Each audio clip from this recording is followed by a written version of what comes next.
Hello friends, हमारे इस YouTube channel पर आपका हार्दिक स्वागत है। आमतौर पर जुर्म की दुनिया में होता ये है कि हर गुनहगार पुलिस और अदालत और कानून के सामने यही कहता है कि मैं बेगुनाह हूँ, मैंने कुछ नहीं किया, मैंने चोरी नहीं की, मैंने कोई कत्ल नहीं किया और मुझे फंसाया जा रहा है, इसलिए मुझे छोड़ दो। लेकिन आज की कहानी एक ऐसा केस है जिसमें खुद पत्नी अपने पति के कत्ल के इल्ज़ाम को लेकर जेल चली गई थी। केरल में एक जगह है कोच्चि। तारीख 5 नवंबर 2021 की रात नौशाद और उसकी बीवी अफसाना में एक बार फिर झगड़ा होता है और ये झगड़ा आम था, रोज़ाना की तरह। लेकिन इस बार नौशाद ने अफसाना पर हाथ उठाया। अफसाना ने पलटकर नौशाद पर हमला किया और इस दौरान अफसाना के पड़ोस में रहने वाले रिश्तेदार भी वहां पहुंच गए और सब ने मिलकर नौशाद की पिटाई शुरू कर दी। पिटाई के दौरान नौशाद के सिर से खून बह रहा था, सिर में चोट लगी थी और शरीर में कई जगह और चोट लगी हुई थी।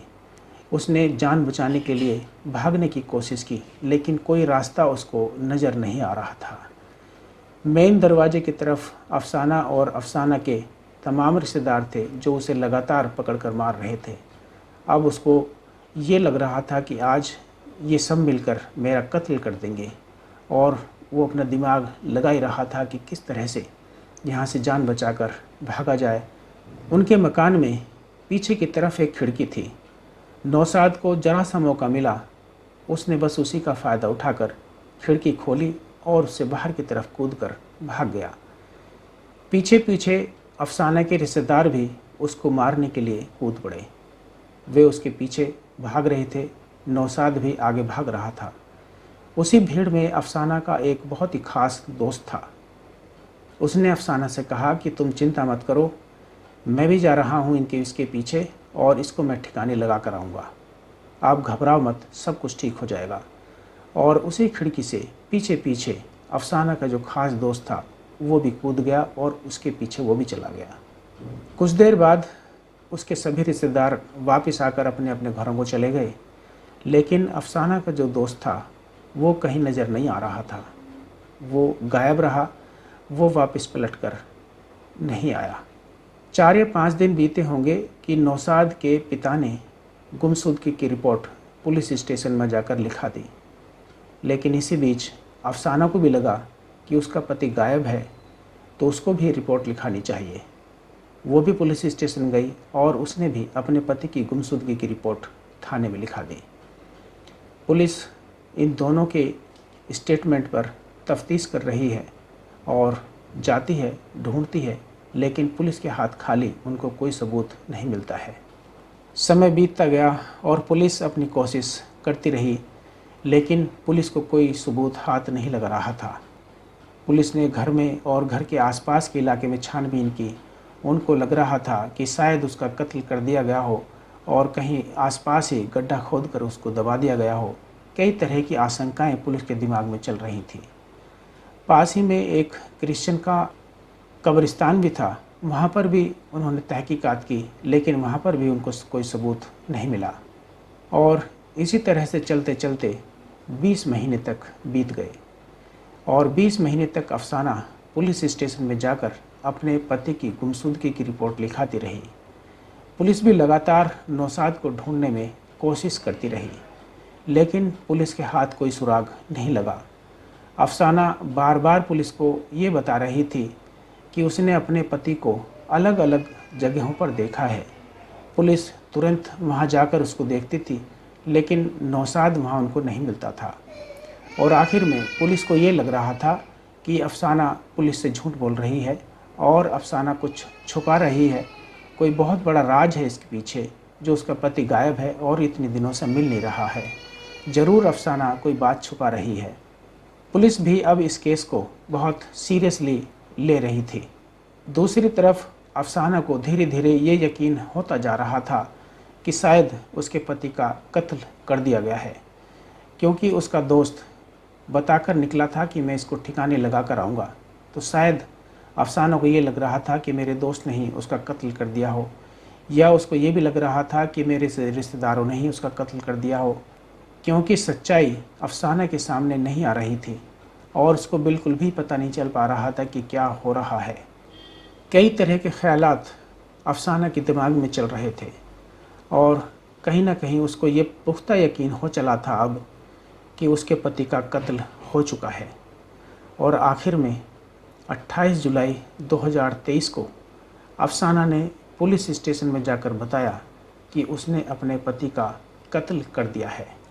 उसने कबूल किया कि 5 नवंबर 2021 की रात उसने और उसके तमाम रिश्तेदारों ने मिलकर नौशाद की हत्या कर दी है।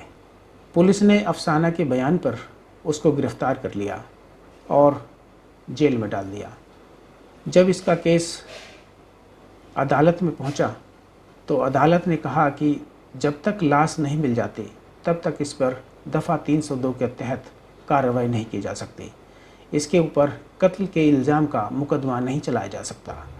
अदालत की तरफ से पुलिस को आदेश हुआ कि पहले अफसाना के मृत पति को ढूंढा जाए, उसकी बॉडी बरामद की जाए, उसके बाद इसके ऊपर कत्ल का इल्ज़ाम लगाकर मुकदमा कायम होगा, मुकदमा चलाया जाएगा।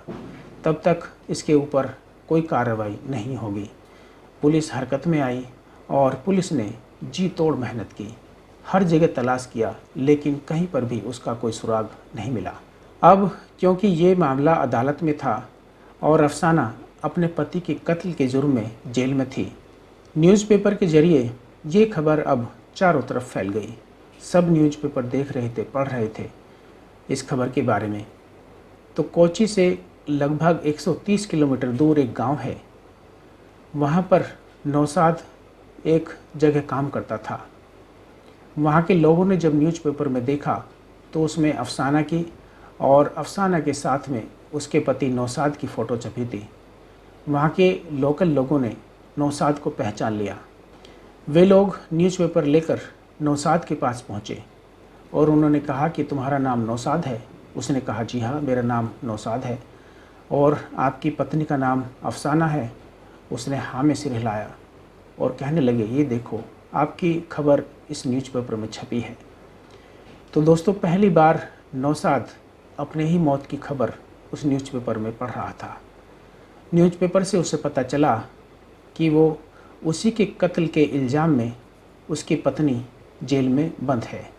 वहाँ के लोगों ने जब नौशाद से पूछा इस केस की हकीकत क्या है, तो उसने बताया कि 5 नवंबर 2021 की रात को मेरा और मेरी पत्नी का झगड़ा हुआ था और मेरी पत्नी के रिश्तेदारों ने आकर और मेरी पत्नी ने, अफसाना ने, सबने मिलकर मुझे बहुत मारा और उस दिन वो मेरा कत्ल करना चाहते थे, लेकिन मैं किसी तरह से वहाँ से भागने में कामयाब हो गया और धीरे धीरे भागते भागते, छुपते छुपाते यहाँ तक पहुँच गया और यहाँ मैंने एक छोटा मोटा काम करके अपना जीवन व्यतीत करना शुरू किया। तो वहाँ के लोगों ने उसे मशवरा दिया कि आप वहाँ जाओ और अपनी पत्नी को जेल से छुड़ाओ, जाकर सबको सच्चाई बताओ। नौशाद अभी भी डरा हुआ था। उसे लगता था कि यदि वो जेल से छूट गई तो वो फिर से अपने परिवार वालों के साथ मिलकर, अपने रिश्तेदारों के साथ मिलकर मेरा कत्ल ना करवा दे। इसलिए वो वहाँ पर वापस जाने में डर रहा था। लेकिन फिर उसने थोड़ी हिम्मत दिखाई और वहाँ से वो फिर अपने घर के लिए रवाना होता है। जब वो वहाँ उस इलाके में पहुँचता है तो वहाँ के सब लोग उसे देखकर हैरान रह जाते हैं।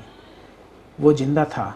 सब लोगों को ये लग रहा था कि वो अब मर चुका है, इस दुनिया में नहीं है, लेकिन जिंदा अच्छा खासा उन सब के सामने वो खड़ा था। जब ये खबर पुलिस को मिली तो पुलिस वहाँ मौके पर पहुँची। पुलिस ने नौशाद से कहा कि तुम नौशाद हो? उसने कहा जी हाँ, मैं नौशाद हूँ।